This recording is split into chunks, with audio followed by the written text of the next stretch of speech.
في خبر عاجل شاهد ما وقع للمشجعين السنغاليين بعد تخريب ملعب مولاي عبد الله بالعاصمة المغربية الرباط. السلام عليكم ورحمة الله، إليكم التفاصيل.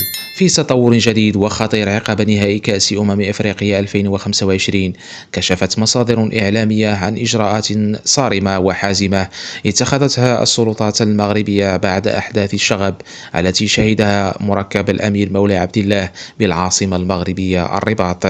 مساء أمس الأحد، أوقفت السلطات الأمنية بالرباط أزيد من 20 مشجعا من الجنسية السنغالية على خلفية تورطهم في أعمال عنف وشغب عقب نهائي المباراة النهائية التي جمعت بين المنتخب المغربي والمنتخب السنغالي.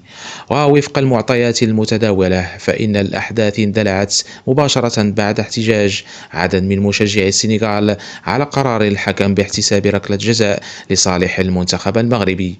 هذا الاحتجاج تزامن مع رد فعل مدرب المنتخب السنغالي الذي دعا لاعبيه إلى الانسحاب من المباراة، وهو ما أدى إلى توتر كبير داخل أرضية الملعب وخارجه. السلطات الأمنية المغربية تدخلت بشكل سريع ومنظم، حيث تمت السيطرة على الوضع ومنع أي تصعيد خطير، مع توقيف المشجعين المتورطين واتخاذ الإجراءات القانونية اللازمة في حقهم.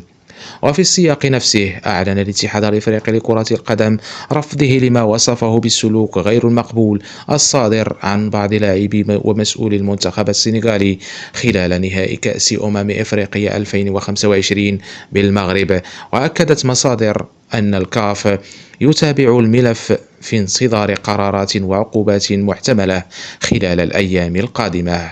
إذن مشاهدينا الكرام، بين الفوضى داخل المدرجات والتوتر داخل أرضية الملعب، يبدو أن تداعيات نهائي الكان ما زالت مستمرة. فهل ستكون هذه الأحداث نقطة حاسمة في تشديد العقوبات داخل الكرة الإفريقية؟